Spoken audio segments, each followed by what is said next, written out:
Hi guys, welcome to my channel. இது வரைக்கும் நம்ம பேப்ளேட் பற்றி போட்டதே இல்லை, ஆனால் இப்போ தான் ஃபஸ்ட் டைம் அன்பாக்ஸ் பண்ண போகிறோம். எப்படி இருக்குன்னு தெரில, சப்ஸ்கிரைப் மட்டும் பண்ணிடுங்க. வாங்க பார்க்கலாம்.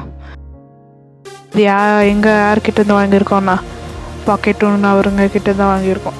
நல்லா இருக்குது, நீட்டாக பேக்கேஜ் பண்ணியிருக்காரு. ஓகே, இதுக்குள்ளே என்ன பேப்ளேட் இருக்குன்னு கரெக்டாக சொல்லுங்கள், கமெண்ட் பண்ணி விடுங்க. பார்த்துடாதீங்க, முன்னாடி தள்ளி கரெக்டாக கமெண்ட் பண்ணி விடுங்க.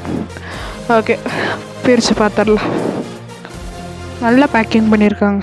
அப்போது ட்ரை பண்ணிகிட்ருக்க பிக்க முடியல. ஆமாம், யாருக்கெல்லாம் பேப்ளேட் வேணுமோ டிஸ்கிரிப்ஷனில் அவரோட வாட்ஸ்அப் நம்பர் கொடுத்துருக்கேன், வாங்கிக்கோங்க. நீட்டாக பேக்கிங் இருக்குது. இதுக்குள்ளே இருக்க பேப்ளேடு தெரிஞ்சால் கமெண்ட் பண்ணி விடுங்க. ஃபஸ்ட் டைம் நம்ம சேனல் பார்க்குறீங்கன்னா சப்ஸ்கிரைப் பண்ணி விடுங்க. 1K சப்ஸ்கிரைபர்ஸ் வந்துச்சுன்னா நான் கிவ்அவே தரேங்க. 10 பேப்ளேட்ஸ் தரேன் கிவ்அவே. இல்லைன்னா நீங்கள் என்ன கமெண்ட்டில் கேட்குறீங்களோ அதை தரேன். இது ஒரு ஸ்டாம்ப் பேக்கர்ஸஸ் கைஸ்.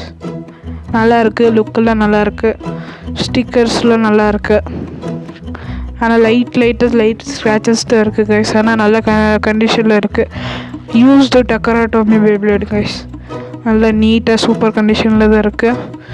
ஓகே கைஸ், செமையாக இருக்கு. ஆனால் அந்த ஸ்டிக்கர்ஸு அப்புறமா கீழே இருக்க அது பேர் என்ன மறந்து போயிடுச்சுங்க கைஸ். ஓகே, இப்போ சுற்றி பார்த்துருவோம். நல்லா சுற்றுதுங்க கைஸ், நல்லா கண்டிஷனில் இருக்குது. கையில் சுற்றும் போது எப்படி சுற்றுது, இதுவே பேட்டில் பண்ணி பார்த்தா செமையாக இருக்கும் கைஸ். ஓகே கைஸ், இதே மாதிரி இன்னொரு பேப்ளேட் நம்ம வாங்கியிருக்கோம், அதுவும் அட்டாக்கிங் டைப் தான். ஏதாச்சும் கெஸ்ட் இருந்தால் அது கமெண்ட் பண்ணி விடுங்க கைஸ். அப்புறம் இந்த மாதிரி வீடியோ பிடிச்சிருக்குன்னா லைக் பண்ணுங்கள், ஷேர் பண்ணுங்கள். தேங்க்யூ கைஸ், பாய்.